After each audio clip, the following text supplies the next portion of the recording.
The following podcast is being brought to you by the Defy Life Podcast Network.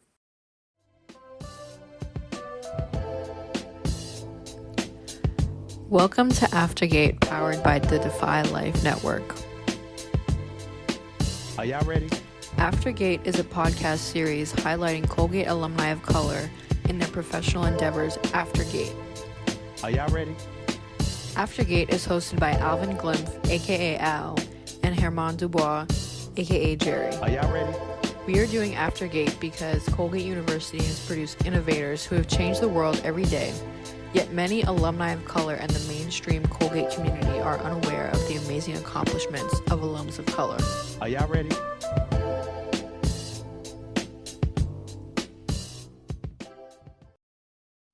Welcome to another episode of Aftergate. This is season 2. This is your boy Alvin Glimpf. It is awesome to be here and be part of this conversation, be part of this movement, this journey, the experience we know as Aftergate. If it is Aftergate and it is Al on the mic, then you know I am riding with Mr. Herman Dubois. Right hand, right man. What's the deal? How you doing, man? All is well, my brother. Feeling, blessed as we go into this kind of like new rising, the fall with school starting, elections on the horizon. 2022 is about to be a wrap, and it's been a blessing so far. Good solid 8 months. Looking forward to this last quarter, personally, professionally, and spiritually, if I may say. And so, yeah, just excited about it, and want to hear from the guests we have on tonight. His brother out of Georgia, which is cool because I've been in Atlanta here and there. Always nice to know there's access to connect with AOC folks that I don't know. Yes. But what's good with you? Oh yeah. What's good with me? And life is good. I was telling some people today, most part, I feel real hopeful, right? And so even in those days where you just look outside the window or you're listening to TV or radio or you're in a session and you're like, wow, it's like a lot of stuff going on. Everything being everything, I'm just extremely thankful and blessed. All the blessings that are in my life and can be a blessing to those, which is a blessing in itself. Fall is right there on the horizon, and I'm a big believer in fall as the season of reaping, and it's like the harvest season. So for all that has been sowed for the beginning and middle of the year, this last quarter is an opportunity to finish strong. So all that being said, in the spirit of reaping and sowing, can I invite this guest into the room? Is that all right? Please do. Aftergate community, Aftergate listeners, I have the pleasure to invite into the room, introduce good brother Rodney Mason, class of 2006.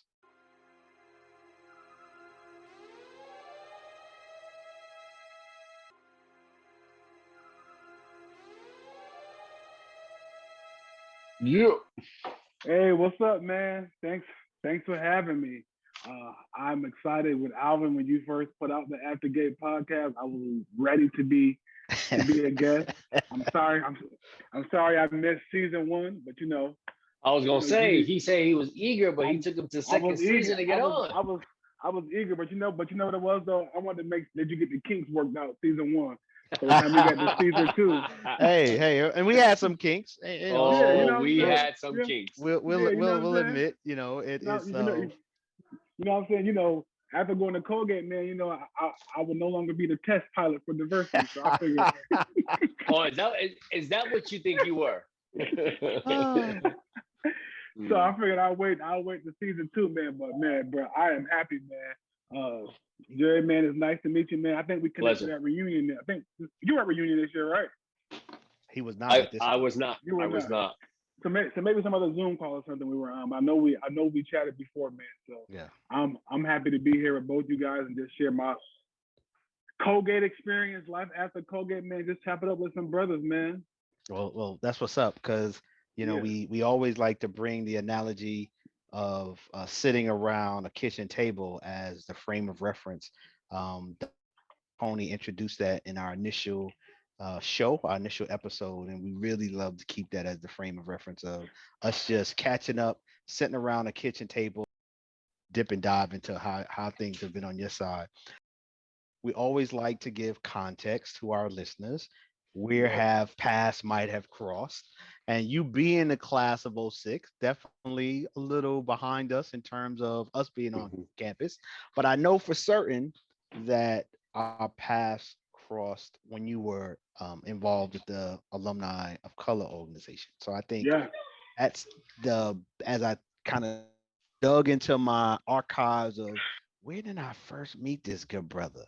And it really, the first thing that comes to mind is you being one of the leaders of AOC and engaging with me. I I think either way, whether through Colgate or through just being in Atlanta, we were gonna Yeah, meet yeah, because I think like soon after you and I met, my wife started working for Project Grad. correct. That is correct.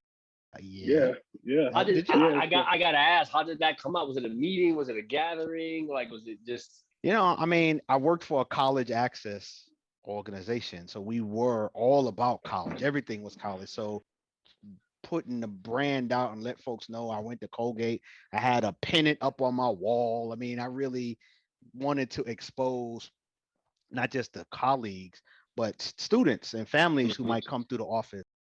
Let's dig a little bit into what life was like for you before Colgate. So you're a class of '06.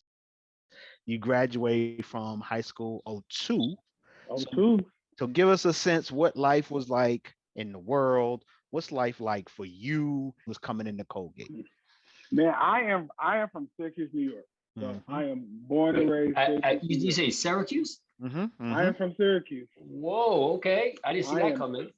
yeah, I am born and raised in Syracuse, man. One of four children, public high school educated. My parents got divorced when I was a teenager. Okay. My father passed away when I was 16. So I was, black kid, and I don't want to say the hood, but Syracuse is a very impoverished town. But I Yes. think my parents did a great job in keeping my siblings and I out of that environment. Uh, so I was extremely involved in my Syracuse community as a teenager. That was extremely important to me, but had no thoughts about college because no one in my family went to college. Wow. And so I just, went to school. My parents, I grew up in the church. My grandfather was a pastor. Went to church every Sunday, Sunday school, all that stuff. So my parents had strict rules: go to school, get good grades, and you'll be reported. So I was just smart. I would say that I just no intention behind it. I wasn't 10 years old like I want to go to Harvard University. Let me get the best GPA and test scores. I just went to school, just did well. Mm-hmm. Enjoyed life, enjoyed being in Syracuse. None of my friends and I didn't sit around talking about college or what life was going to be like when we got older. We just knew what we saw and just went to school. Uh, and then got to high school, man, and I had a counselor. One of my first black teachers was like, you're a really smart kid. I was like, I mean, I've been told that before, but I get it. And she was like, what are you doing for college? I was applying to Onondaga Community College. That was my first choice of school. Onondaga.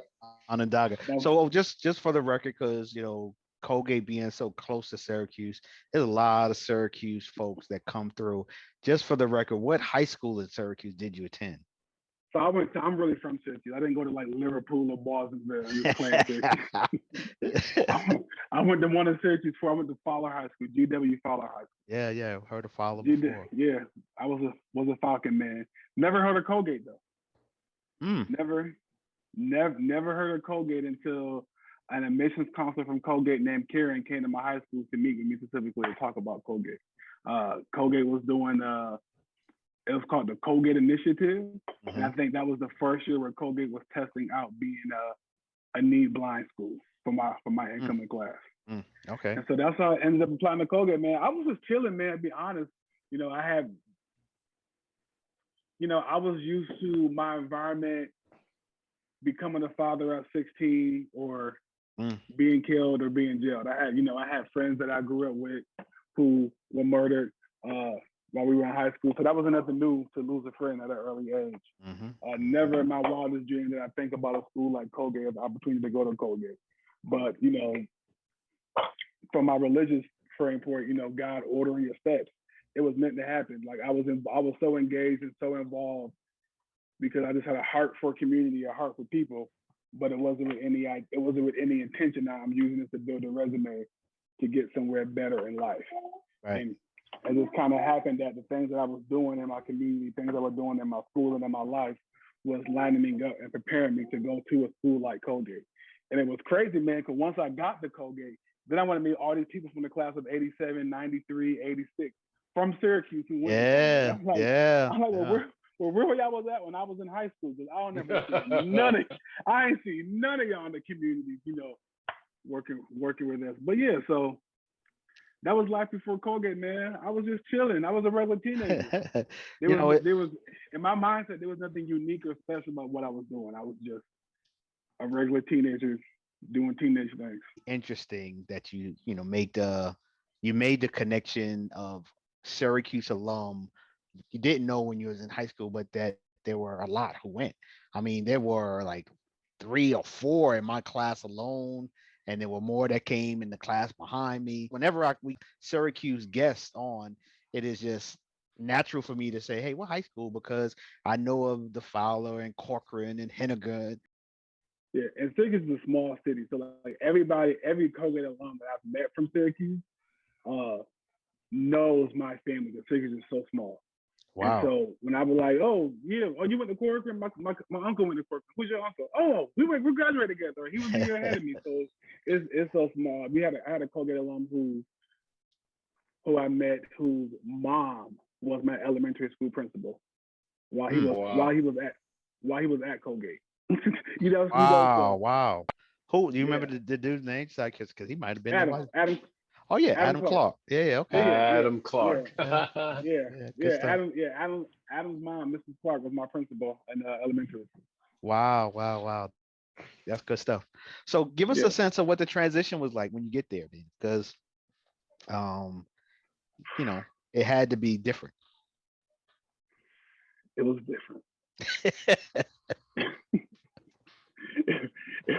It was different, man. It was different, man. The first thing that I learned at Colgate, the first thing that I noticed about myself when I got to Colgate was that I was from an impoverished community. It wasn't the race. It was that I am from an impoverished community because I came through the OUS program, right? But a significant portion of the students who were in my OUS program, parents had money. So I'm with Black kids whose parents are cardiologists and whose parents are attorneys for the Army. So I'm like, dang, I thought I was doing it, because I didn't live in the hood, but I still was impoverished. So that was the first thing I noticed at Colgate was, so there's definitely some income disparities in the world. And then for me to get there and be like, wow, this is 45 minutes from my home and I've never heard of it. And the money that's here that has never trickled down to anything outside of these gates. And that's just, just the reality of it. I'm like, you're in Madison County. At the time I was there, Madison County was the poorest county in New York State. But here sits Colgate University inside the county. Mm-hmm. And so that was one of the first things that I noticed when I got to Colgate was, this is gonna be a different experience, man. The race thing, it was what it was. I'm from Syracuse, so I went to a high school with poor whites, poor Blacks, poor Hispanics.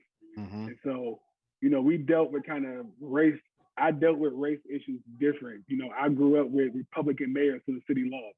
And so I didn't even understand the difference between Republican and Democrat until I got to Colgate and saw the college Democrats and the college Republicans. So the socio-economic thing was the first thing that caught me at Colgate. Then from there, man, the academic transition. Like most everybody else, everybody who was at Colgate, we all graduated pretty high in our class and did great. And I realized that as great as I did in school, as much AP courses, college courses I took as a high schooler, just the level of academics that was in my high school could not prepare me for what I was going to be exposed to at Colgate. Right, so that was a major adjustment. I think because once again, my upbringing and my parents being how they were, like whatever you start, you got to finish. You know what I'm saying? It was like, I don't care if you get a 2+ in this class, you're gonna finish it and you're gonna do it.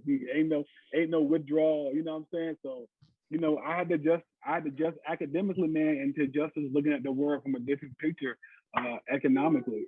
That was kind of my biggest adjustment at Colgate. Okay. Seeing successful Black people in academia. You know, I think I had 2 Black teachers maybe my whole educational career, maybe 3. You know, like 2 stick out to me, and the 2 that stick out to me were my high school teachers. So I can't think of elementary and middle school yet. Oh, well, I guess I had a Black principal at elementary school.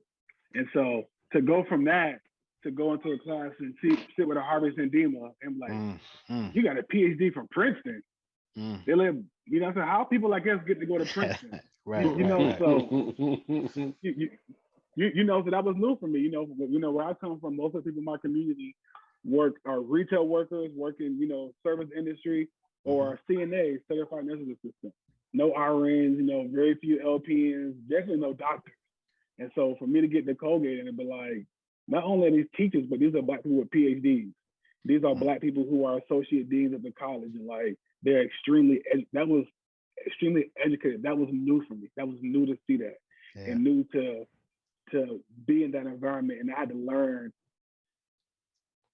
how to move and how to operate in that environment. I had to learn how to adjust my speech, and not so much in my dialect, but just how I address people, the type of conversations that I have, and not be intimidated to engage in those conversations with people who I never knew existed. I even thought about, just never knew existed. I just never knew there were Black people with PhDs. That just was something that was new for me. Right. So where'd you live? Like, give us a sense of your residential life. Like, what was that like? Now that was the rough part. That was the rough part. I was probably like one of the 3 people in my all-US class who did not get placed in HRC. Okay, yeah. So I tried. I was like, nope, there's no room for you. You don't play football, you can't make it down there. So I mean, at that point, you know, it was close to the athletic facility, and so a lot of football players got to go, who were first year, got to get placed in HRC because it just made sense because they were close to the athletic facilities. So I ended up in West Stillman. There were 3 Black people in West Stillman, one in East Stillman, one in West Stillman, and one in Center Stillman. And so hold on, let me just back up. So you're saying, when you say close to athletic center, as in where it is now, or it was further down off the hill at that moment? Like where it is now, Bryan Complex. Correct. Bryan Complex and Cutting Complex were walking down the hill to Huntington Gym and then across the street to the football field. We think of, you know, East Hall, West Hall. Oh no, I got you. Andrews. That's an interesting spin, because regardless of your involvement as a student athlete or any other pull, you know, it's interesting to hear that HRC was options were given to certain students because they were athletes primary as a priority versus they being culturally in a place where it would more accommodate for them, which is what was the very purpose of HRC to begin with. But nonetheless. Yeah, because I know I was RA for HRC at one time, and I know we would make students write essays to why you want to live in this community. Now it could have been different. No, it could have been different for the upper class students who went through the lottery system the previous year and how they got into, you know, HRC. But I know for those spots that they kept for first year students, and when OUS got the, you know, they took a group of our athletes in OUS down to the residence built to Res Life and said, we want to put them in those freshman spots in HRC. Okay, so, interesting. So I stayed in West Stillman. That was my first time ever staying in a anywhere related to housing with someone who was not my sibling. Let alone let alone being a different race. I remember my first moment walking in. My mother pulled up down on Whitnall Field, and she stayed in the car and said, you can move your stuff up there. And and of course, I'm from Syracuse. All my other roommates from different states, and I'm the last one to get there. So I'm already like, I'm 45 minutes away. I'm the last one to arrive. So, so I walk in there. I had two white males and an Asian male as roommates, and they all were there, and their parents are moving them in. And when I walked in the room, it just got real silent. It just went, it just went real quiet. Yeah. And like, oh, okay, welcome to Colgate. Yeah. So how was that? And, for me, I'm still like, I'm just walking in, like, what I'm saying? Like, at the time, I'm not thinking in my head like this is race related. I'm just thinking I'm a new person walking in, so it is what it is. So I'm moving in, and I remember them having a conversation because the way West Stillman was, it was two rooms in a common space. And I remember them having a conversation who was gonna have to share a room with me. So so that's going on. But I'm still just like, I'm in school. Like, this is like, I'm in college, never thought I would ever be here, never thought about this. And then, so we end up talking, and we end up going to lunch. Going to dinner that night together as a group, the four of us. I'm gonna come back and my roommate saying, you're nothing like 50 Cent. Whoa. Oh. Wow. Yeah, that was it. You're nothing like 50 Cent. Wow. And, went on to say, but so at that moment I'm like, it's gonna be an interesting ride. It's gonna be an interesting ride. It's gonna be, but he was from Rochester, Minnesota. He was a Mormon, so his only idea of a person that looked at me was probably 50 Cent in the club. Yeah. That was, so we had some rough. If I could interrupt, because that's a amazing perspective for you to have. Question I have is, was that the perspective you had at 18, your first year, especially with that encounter, or is that a perspective you've been able to process and evolve to as a result of dealing with the trauma of going through that in your first year, coming from a city like Syracuse, where although you may have had some parallel demographics, like you said, it was a class system, it was a social economic system. What were you processing in that first few days? You're moving into Stillman and you're getting that comment.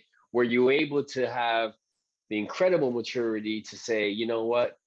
I understand his context and where he's from. He don't know no better. Or was it on some, what?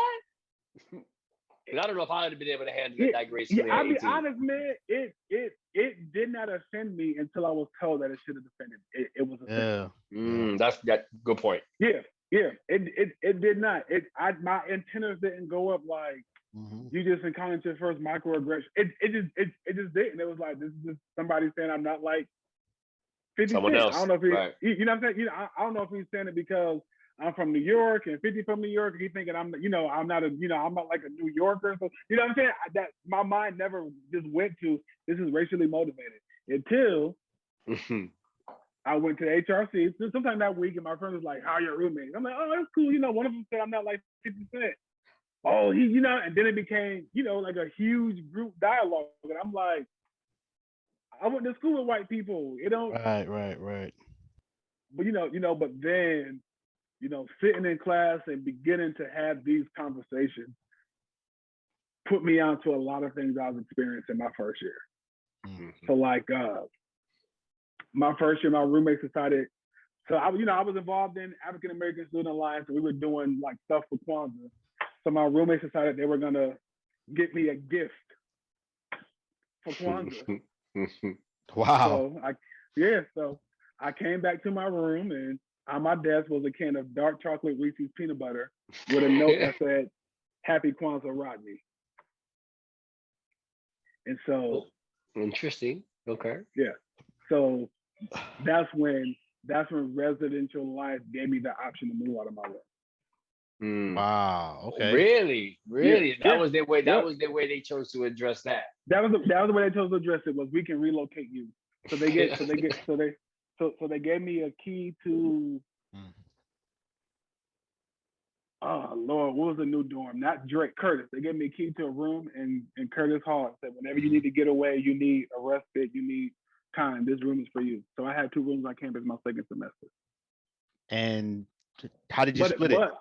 Like, were you at one more than the other? Like, did you utilize it? Yeah, one was a party room.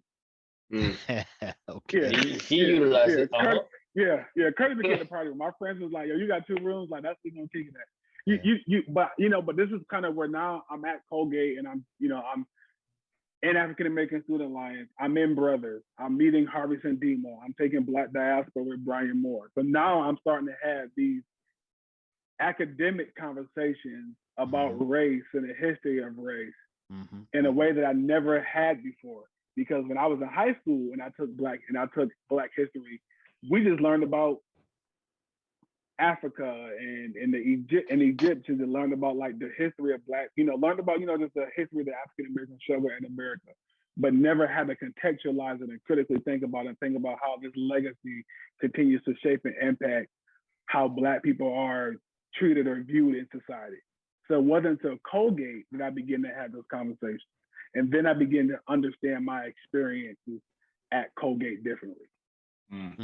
Interesting. Then, so being in those classes and having conversations with those professors and those students, and I think that was a year where Colgate bought David Horowitz, and just right after the big Barry Shane incident, when Barry Shane wrote the article saying Black people didn't belong at Colgate, just the West Indies.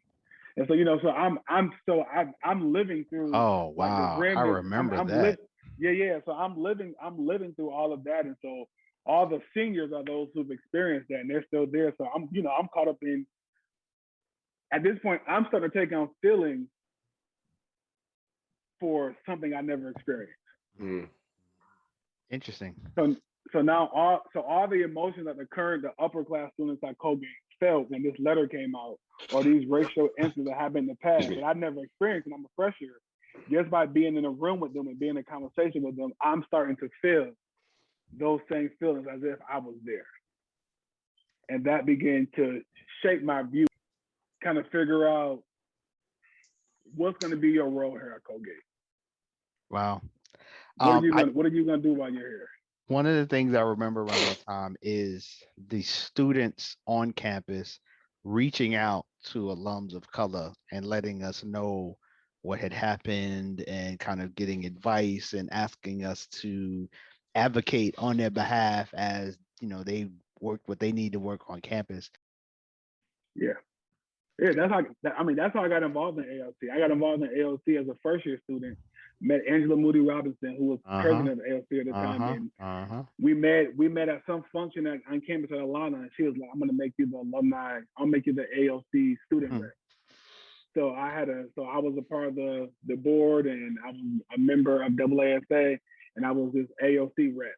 Yeah, who was the liaison between ALC and the students at Colgate as a first year student, and that began to shape my involvement and understand the importance of being an involved alum when you leave Colgate, because I knew how having that accessibility to students, to having accessibility to people who've gone through this experience before, how key and crucial that was to me being able to navigate this new space. Shout out to Angela Moody Robinson. Yeah. I have reached out to her a couple of times. Yes, I'm calling you out on the podcast, letting you know I would love for you to be a guest. But more importantly, in my first 10 years out of Colgate, because of her role in the AOC, she was definitely one who was really instrumental in reaching out to me, giving me opportunities to engage. Look at that time where it could have been easy to disengage totally from the institution. She was one that, because of her role, saw me down here in Atlanta that she could utilize, activate, kind of develop this part of the country. So shout out to Angela. Here's my question as you talk about your life there. Any I know you mentioned RAs, but any extracurricular employment? What was that life like in terms of outside? Man, I did everything. That was probably why my GPA looked how it looked. So I'm dead serious, man. I think at one time at Colgate, I was probably the president of like 4 clubs. So at one point, I was the president of the African American Student Alliance. Wow. I was a senior advisor for the Caribbean Student Association. I was the director and producer for Urban Theater. I was a wise man and brother. I was a director for Sojourner's Gospel Choir. I was the SGA liaison, so I was part of the e-board for SGA, and as the SGA liaison, I gave oversight to all 127 student groups at the time. I was a deacon in University Church. I was an RA, and I was in. So hold on. Let's unpack that a little bit. How is it even possible? Not in terms of your schedule, but more about where were the other students who could have taken, like, were you just bogarting? Right, were you bogarting spots? That was or was it just a thing of, you know what, somebody got to do it? Bully leadership. Like, how did that happen? Man, I would say, man, so as a first year, man, I got involved quick. And so by the time we got to like junior, senior year, like everyone was tapping me to be a leader. Mm. And so everyone was you're calling. Yeah, everyone was just tapping. And so the young lady who, when I got involved in urban theater, when she graduated, like no one wanted it. And I was like, well, I ain't gonna just let it fall. So I kind of stepped up, and that's whatever I'd always been involved in the university church. I always had a respect for my religious life. Kind of understood there was something there, so that was gonna happen regardless. Mm-hmm. I was a senator my first year. I was on class council my first year, so I had been involved in SGA all throughout Colgate. And I was also, I was vice president of my graduating high school class, so that was a part of me. What was new for me was my engagement in cultural groups. Okay. Yep. So we didn't have a Black Student Union in high school. There was no Caribbean students. There was no Caribbean Student Association. None of that. Oh, and I also was a senior advisor for WeFunk. Alvin, shout out to you, man. I'm ReFunk, man. Shout out to you. But then also, man, I think part of that hustle spirit, that part of that New York in me, man, was like, you got to get it, man. So also, I had multiple jobs, man. I was earning damn near a full-time salary at Colgate. Like you know what I'm saying? I was an RA. I was doing lockout for campus safety. We was getting paid for being a deacon at University Church. Man, I worked over the summer. Like I was finding a way to get that bread. Like I was, what I'm saying? Like I ain't balling like y'all, but I ain't gonna ever be broke again either. So, right. Somebody gonna pay me to do something. Yeah, you know what I'm saying? I was a computer consultant for Source. Basically, man, I changed the paper and the copier and the computer lab.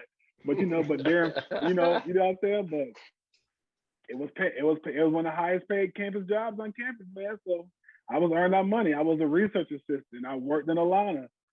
If there was money to be made, I was going to make it. I refused. I was like, I'm here now.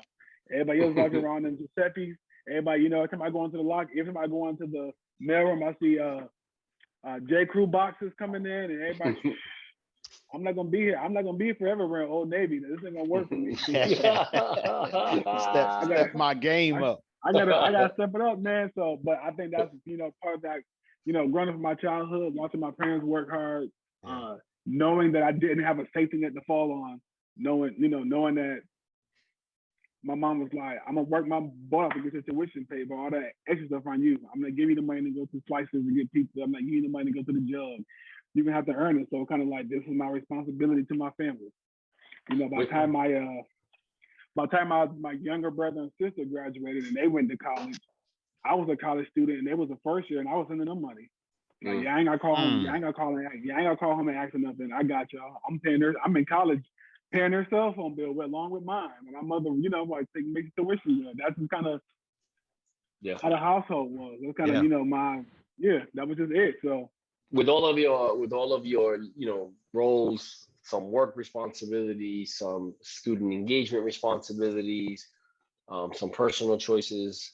Um, are there any particular things that stand out for you as your sort of what you would consider to be your highlights or your successes, your accomplishments that are just really maybe personal and meaningful for you? Because just being in leadership and all that you did are hellified accomplishments. But what for you personally really are things that you feel proud about? I'm proud about the authentic relationships I made at Colgate.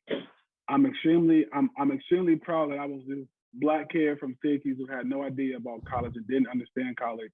To by the time I'm a senior, I got the cell phone number of the university president who I can call, whenever I need to. So I was extremely proud of that, and I didn't realize how important that was until I graduated, and the influence I was able to have to help students who are currently there to be able to, students call me, say, I'm struggling with this, and I say, all right, give me 15 minutes.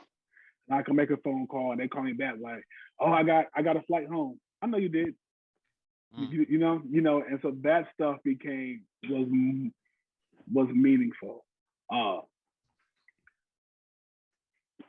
I appreciated that.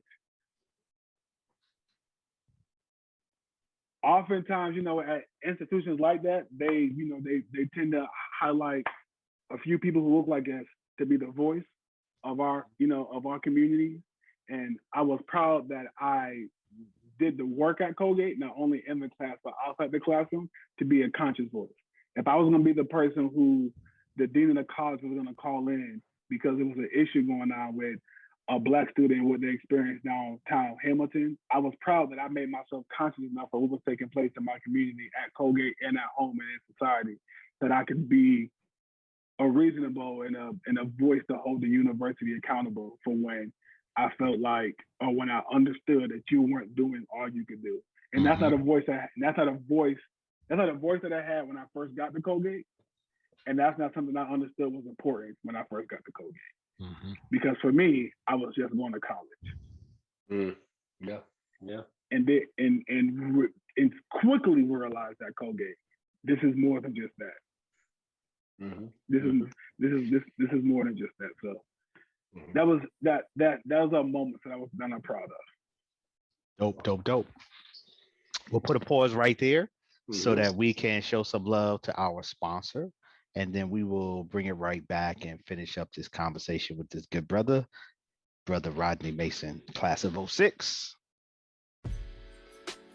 So this episode is sponsored by Hope Murals. Hope Murals is a nonprofit that provides adolescent youth with an interactive experience of creative expression via an urban arts platform that stimulates both mental and physical development.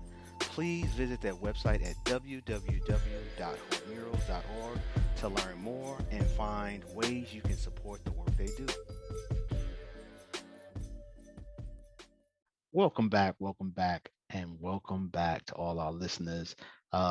Definitely looking forward to finishing up this conversation with Rodney. But before we do that, let me make sure we show some love and thank our sponsor, Hope Murals.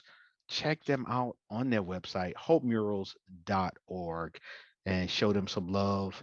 Find out more about what they do. Also want to give some love to our network, the Defy Life Network, at www.godefylife.com. You can find some really interesting, empowering, relevant written content. Their motto is, if you're not defying life, what is your life all about? If you want to find more dope podcasts like Aftergate, check out their podcast hub at defylifepods.com. Now that we got that out the way, want to get back into this conversation with Brother Rodney. But before we dig into a little bit about who you are and how did you get there, I want to get your perspective on an incident that was heard around the world, the smack that was heard around the world.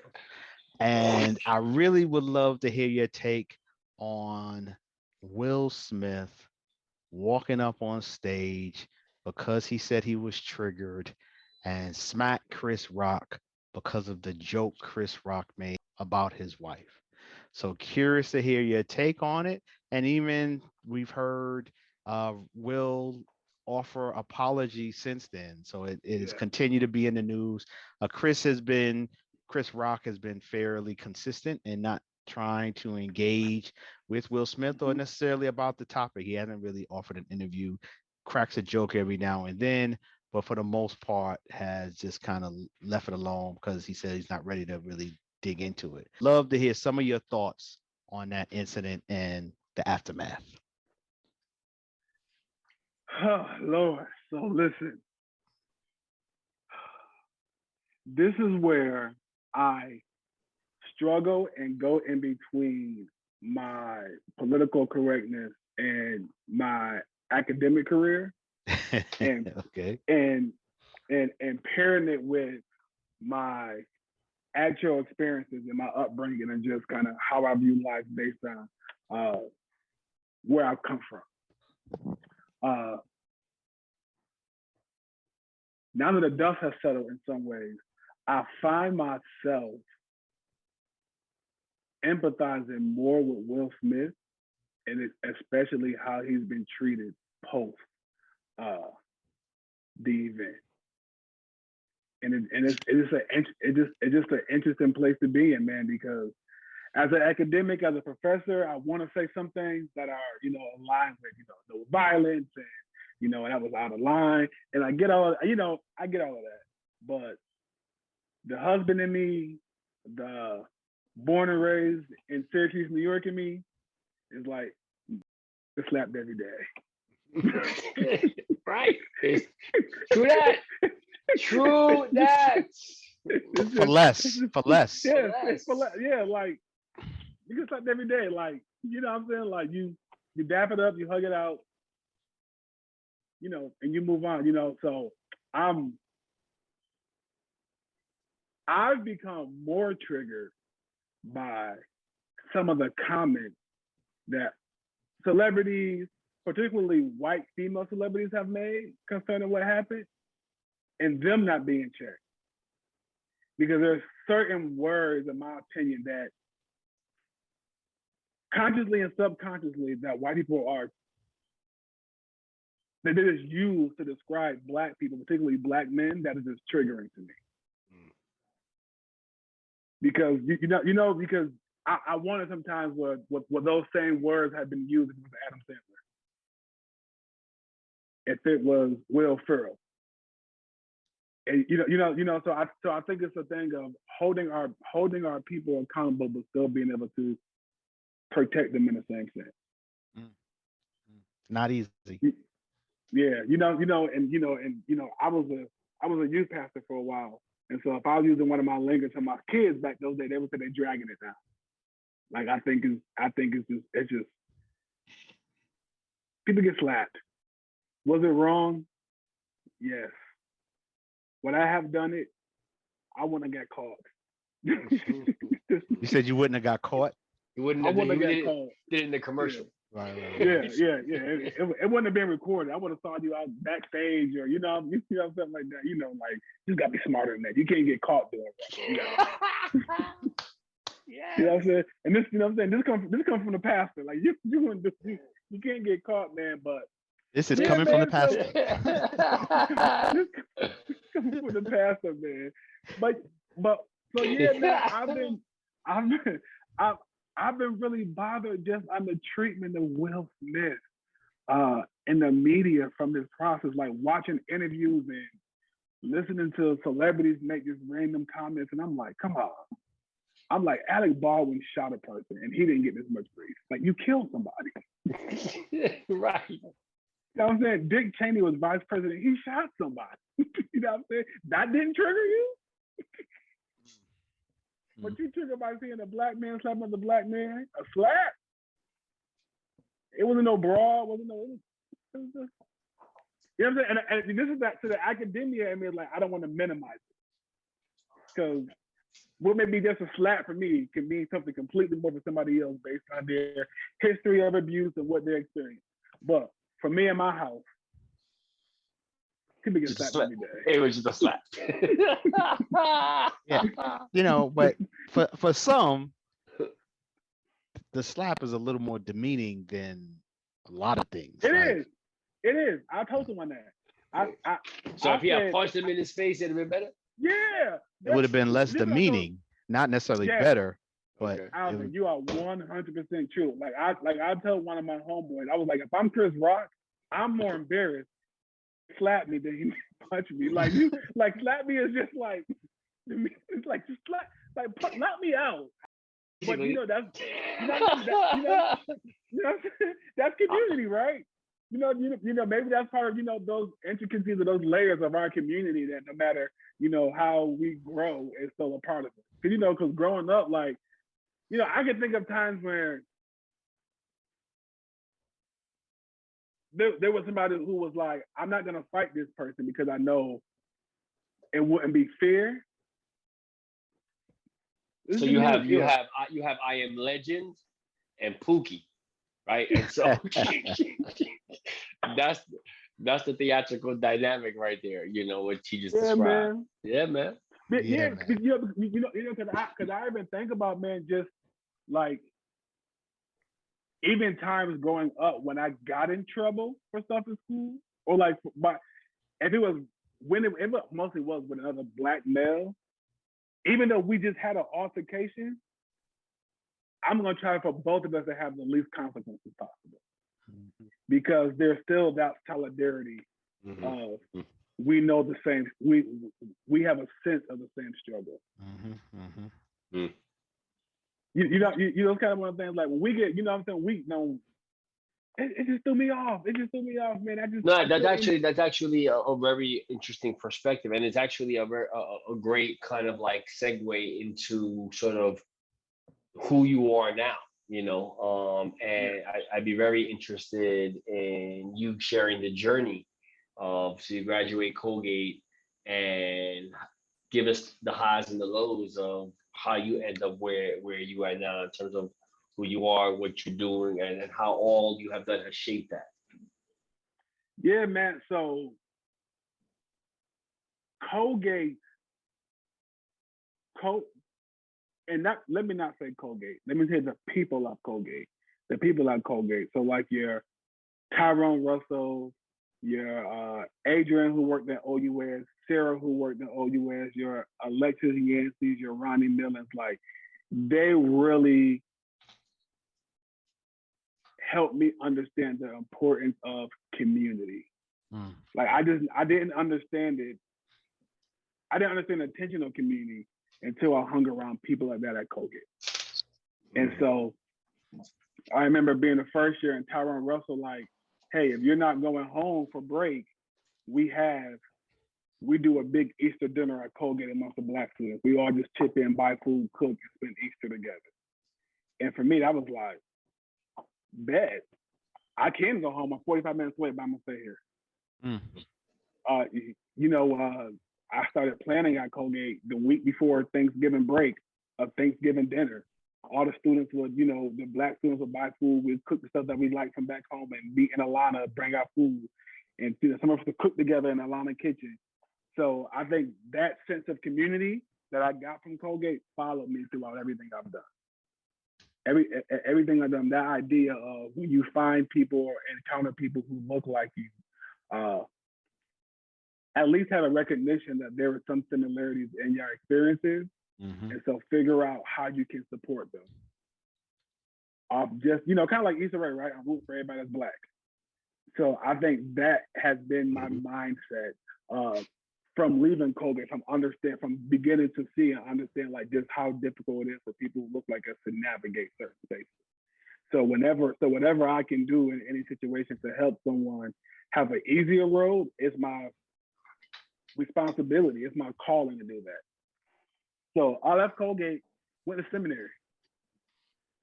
Left Colgate, moved down to Atlanta, went to seminary. Within a year, when I say probably within like 6 months of me being here, I had community. I met Alvin's good friend, Kadada Gray, at a Gray.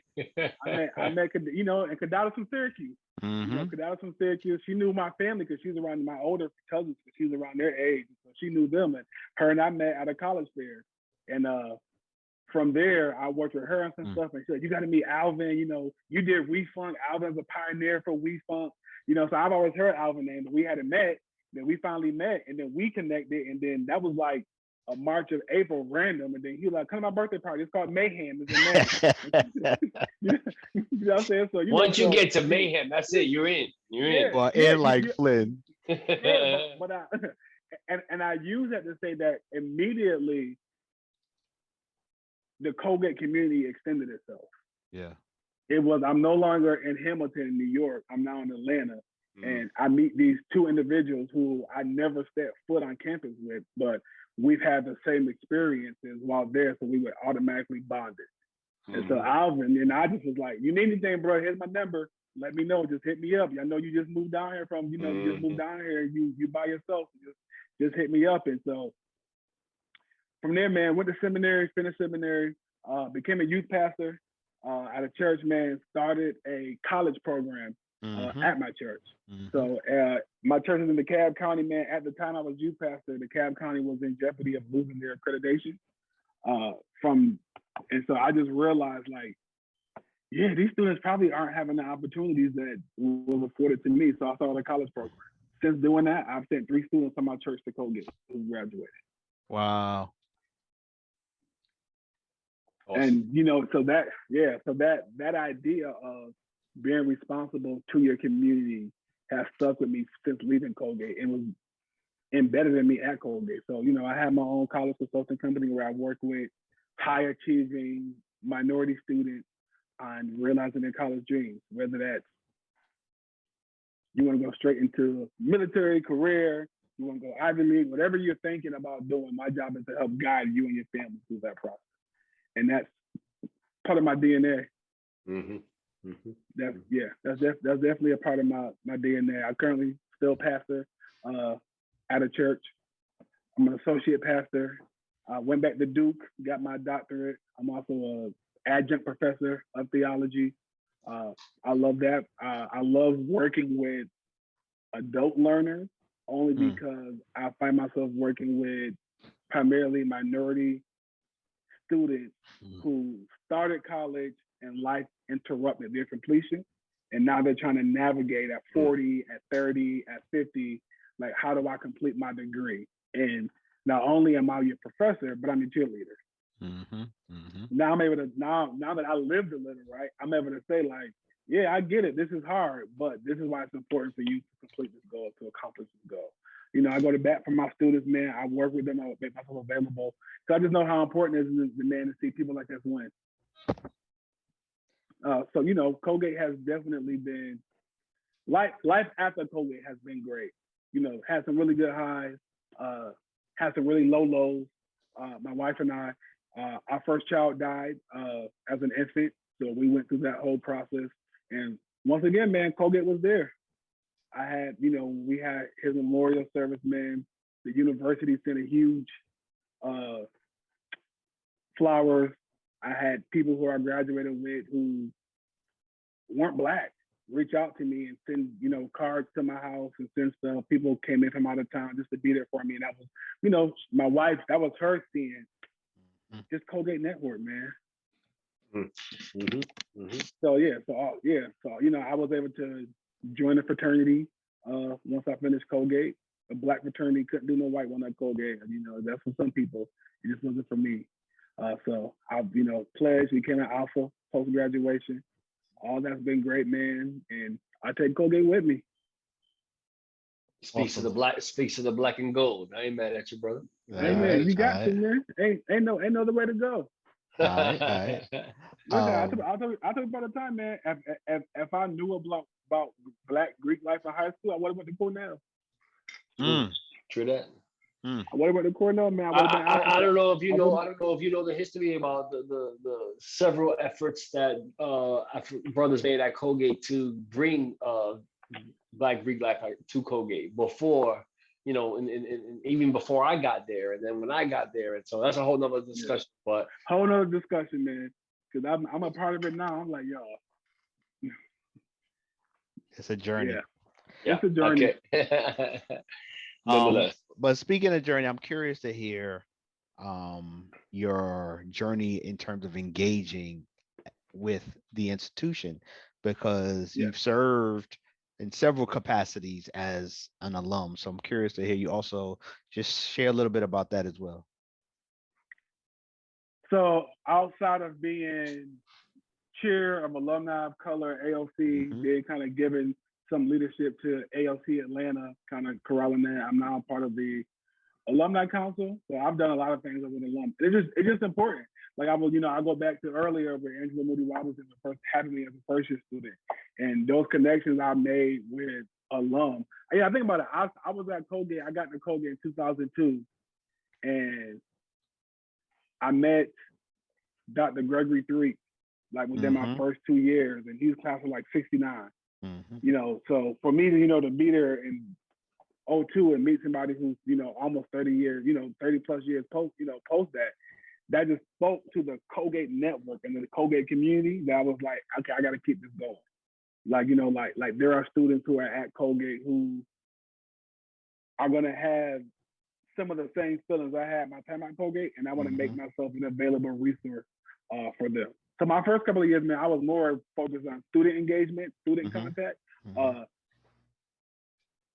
I soon realized that if I want to make some real changes, some real impact, I got to get it more on the policy making side, being, focusing more on trying to have a voice in those rooms. Oftentimes we're not invited. So that's how I became more involved in alumni council and, going to different club events whenever I could, just to say, who's here? Okay, the dean of the college coming, boom, I'm gonna be there. I want to sit there and have a conversation with them, let them, hear my voice, me be able to share what I'm hearing from students. But it's extremely important, man, to any of, to the alum who are listening. If you're not engaged in Colgate, man, find a way to get involved. Find like it's extremely important for you to be engaged, because the only way we're gonna make that university a better space for people is through our voice, our involvement, our pockets.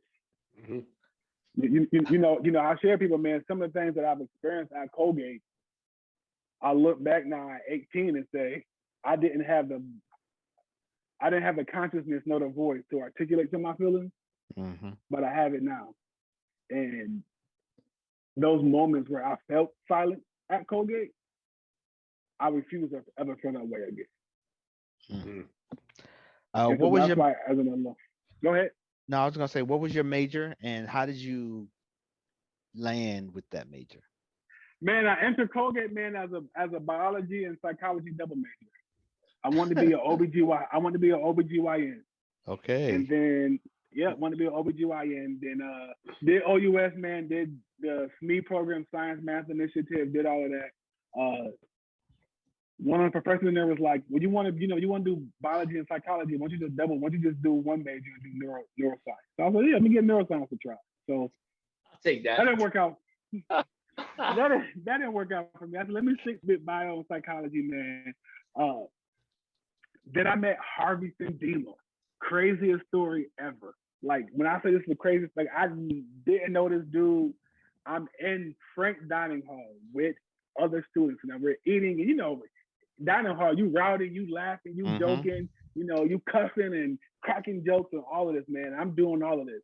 And Dr. Sindema walks by the table. He's with his brother. His brother is visiting, and they're sitting at a table. And he gets up and walks over to me, the table I'm at, and he's like, I can't believe you're acting like this when you're going to be a pastor one day. And I'm like, wow. I'm like, what are you talking? I'm mind like, I'm like, who this dude? So he walks away, and the upperclassmen like, yo, that's Dr. Sindema, man. Sindema says, when you ready to be challenged, come and see me. I'm like, whatever. They're like, nah, you gotta go see Sindema. You gotta, that's Dr. Sindema and da. So I went to go meet him, man, and sat in his office, man. I was a first year, man. He said, I want you to take my class next semester. So I put me in a 400 religion class, the history of history of Christian thought. I grew up Baptist in Sunday school. I ain't never in my life knew that religion was an academic study. And so took his class, man, the hardest class I ever took. Yeah, he was no joke. And a 400 level class at that. 411 classes as a first year. Right. I remember going to take the midterm and open the midterm up and just looking at it, just like, what am I gonna do? He literally, I'm like, this is not even like, this is like for real. This man called me to the front table, took my test, and said, "You may leave. You're not ready for this." Mm. I left, went straight to the registrar's office, asked for a withdrawal slip to withdraw from the class. Went to his office later and said, "You know, this class was too hard. I don't mess my GPA up. I'm trying to withdraw from the class." He said, "No, I'm not letting you withdraw. I can't afford to get an F in this class. Can you please sign this paper so I can withdraw?" He said, "No." I went to OUS. OUS said the only way you can do is probably talk to your dean, and the dean can override it. But I think Adrian Martin, I think it is. I can't remember her name. But she said, "I'm gonna talk to him." She went with him. She talked to him. Called me back to her office. Was like, "No." Sandima says, "You are." Yeah, basically. She was like, Sandima says, "You have the intellectual capacity. You're just a lazy student. And if he lets you withdraw from his class, you will always run away from challenges." And so he wants to stay in the class. And so her commitment to me was, if you stay in this class, I will help you study to pass this class. So I stayed in that class. I remember a paper I had to write on the Trinity. I came to her office and wrote that paper. She would edit it for me. She would ask me questions to get me to think deeper, think strong, just think more critically. Turn the paper in. A few weeks later, we in class. Pastor Dima said, "This is our class reading for the day." Gives everybody in the class the reading. He said, we're going to go paragraph by paragraph and read this. So we're reading. Probably about page 2, I'm like, "Is this my paper?" Wow. I'm like, in my head, when we get done reading, he tells the class, "This paper was written by a student in this class. Can you guess who that student was?" And he's like, "It was Rodney Mason." Freshman. Handle that. Freshman. And so that moment is when I begin to take academics seriously. When I begin to be like, you know what, like, if this person has this much belief in me, man, if they're trying to push me, I gotta do it, man. So that's how I take academics seriously, man. End up taking more like sociology type classes. So I became active in campus, and I was engaged in cultural groups and that was your life. Your awakening. That was my awakening. This whole time, man, I'm still involved in church. Now, mind you, I'm a heathen. Like my grandfather pastored for like 48 years. My grandfather founded 2 churches.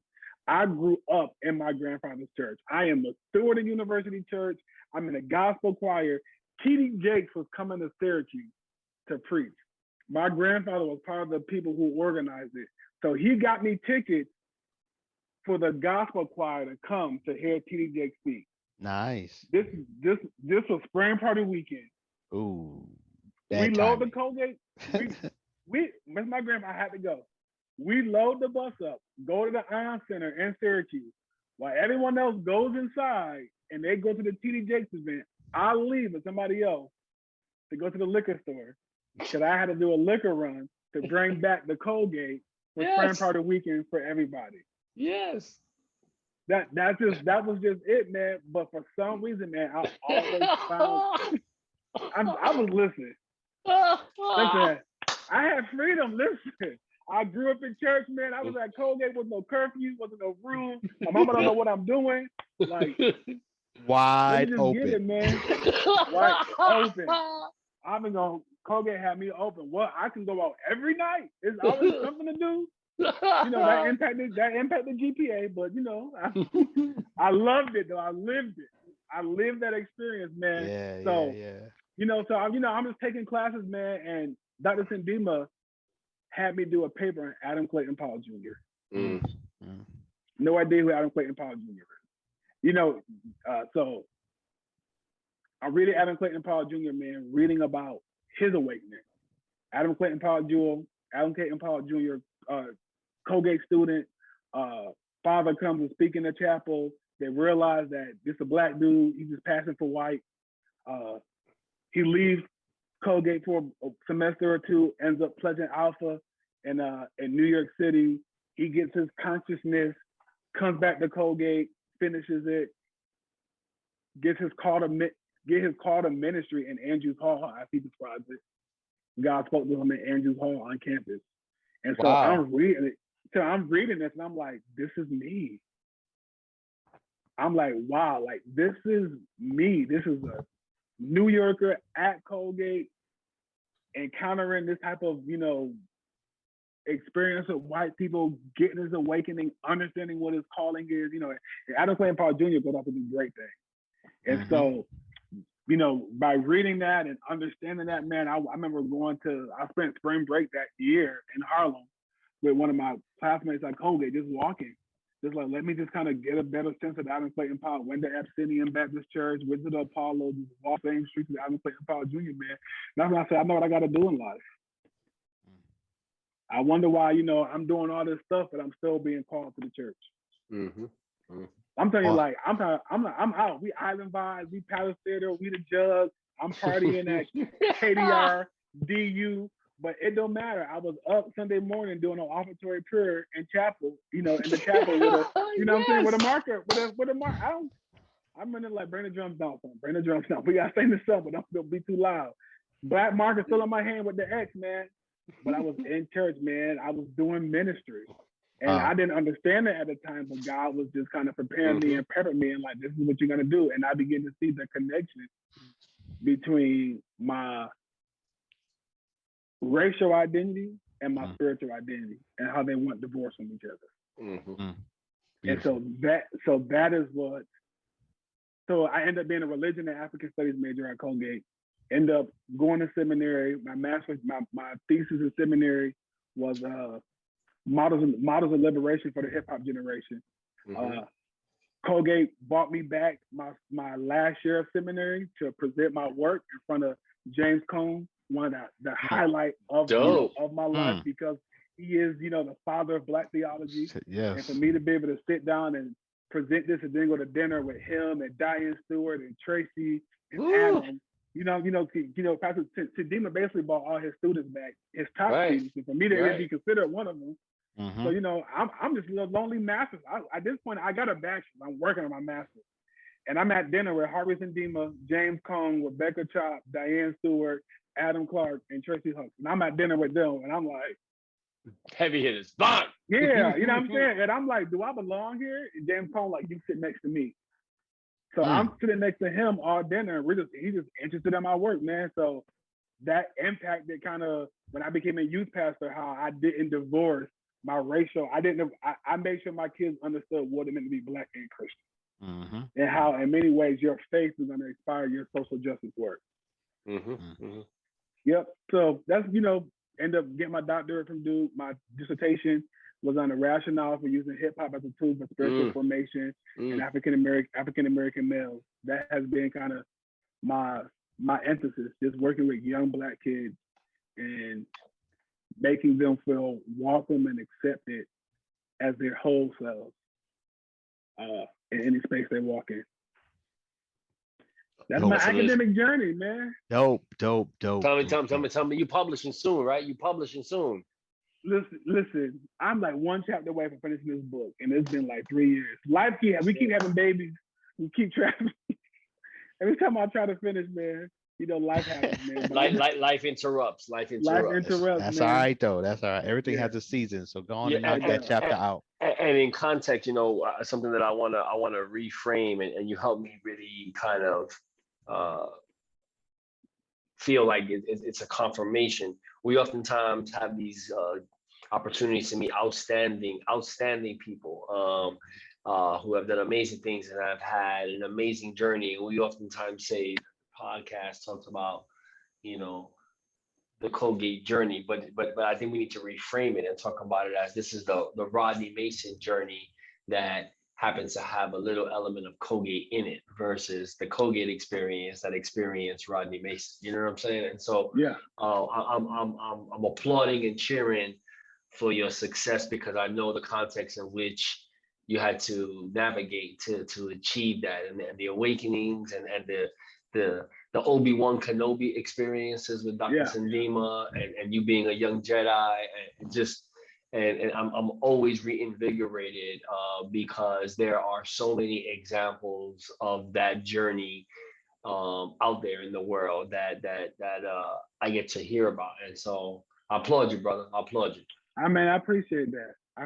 I truly do, man, because it's been a journey, man, because everything that I'm doing in life, like even how I look at life, I never saw it.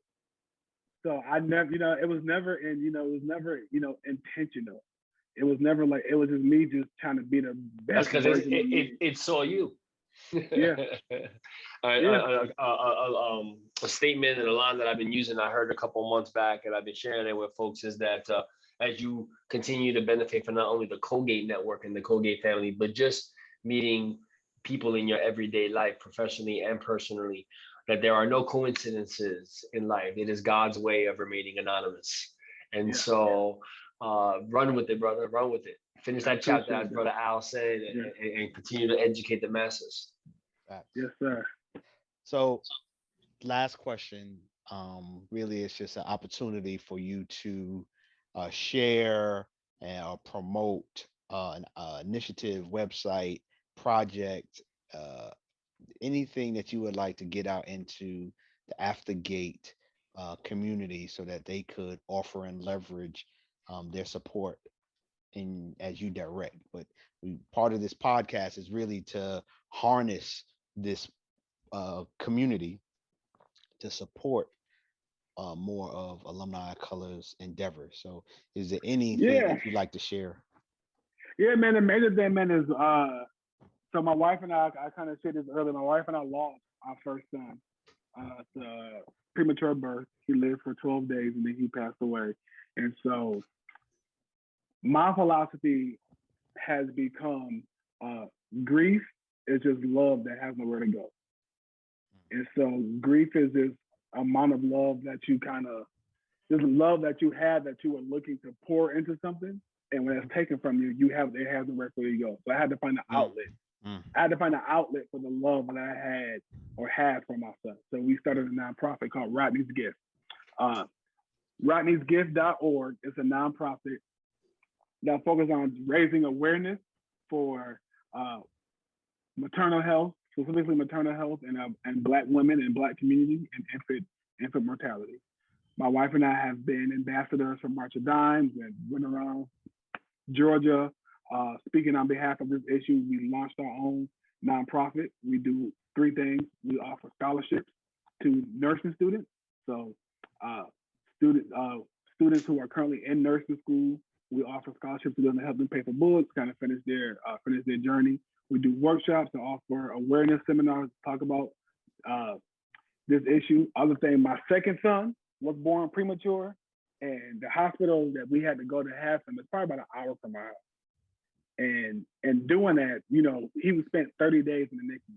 So my wife maybe missed one day. So Alvin, Atlanta, we live in Covington. He was born in Northside. Oh, that's where my daughter, she's a nurse there. Okay, wow, yeah. So we were driving from Covington to Northside Hospital every day to see our son for 30 days. Wow. And, and during that process, we realized that we're blessed that we can afford to do this. Mm-hmm. We would hate for there to be a family who don't have the finances to come and see their child in NICU. So a major part of our nonprofit is offering resources to families whose children are in the NICU to make sure they're supported in a way to be able to provide. Man, that's dope. And appreciate how you flip that pain into power and purpose. Yeah. And a lot of love for what you're doing, and your wife as well and your family. And keep it up, good brother. Keep it up. Thank you. Any last words before we jump off, man? It's been great catching up, and it is awesome how while you know somebody, these conversations really allow you to know their story. So definitely good to hear your story. Let me ask you to close out on this. If you could just look back real quick and give Rodney Mason, the Colgate freshman coming into Colgate, with all the wisdom you have now? Any advice you would give him just to offset or go through the Colgate that would impact the Colgate experience? Yeah, man. So this is the pastor me coming out now. One of the first things that the Bible records that God said to Adam and Eve once they became aware of knowledge of good and evil was, who told you were naked? Because they were hiding and they covered themselves up. And I realized there were a lot of things that I did not do because someone told me I could. And oftentimes for many of us, there are things we put things on the back burner. We stop doing things because someone told us it's going to be hard, it's going to be difficult, it's going to be impossible. You're not equipped to do it. Do you have all the tools at the right time to do it? And we delay our dreams from that. And so what I would tell a younger Rodney is the desire, the passion, the urge that you have to do, continue it. Everyone's not going to understand what calling is on your life, and that's okay, because everything's not meant for everyone to understand. But you got to do what you know is right to do. You got to know what you're being called to do. And the church said, "Amen." Amen. Amen. Amen. On that note, we'll wrap this puppy up. But Brother Rodney, greatly appreciate you as a guest. Man, thank you for having me, bro. Always. Thank you. I'm disappointed that I was in Atlanta a couple of times this past year and didn't get a chance to. You ain't hit, yeah, man. Yeah. But that's okay. There'll be some other times. All right. We'll make it happen. Right. Now, when you come in, we're just gonna have to make it a Atlanta AOC event, and Jerry's coming to town, and just reach out to Atlanta AOC folk and just say, "Hey, come on through and let's gather." All right. Yes, sir. That on the docket, but. This has been another episode of Aftergate. This is season 2. Thank you to our listeners. Aftergate is always powered by the Defy Life Network. Be sure to check us out in the future for more dope podcasts. Check us on all your favorite podcast streaming platforms. Many more dope episodes to follow. And remember that the Colgate of your day is not the Colgate of today, and is certainly not the Colgate of the future. Peace, family. Shh. You hear that? Listen closer. That, my friend, is the deafening sound of focus.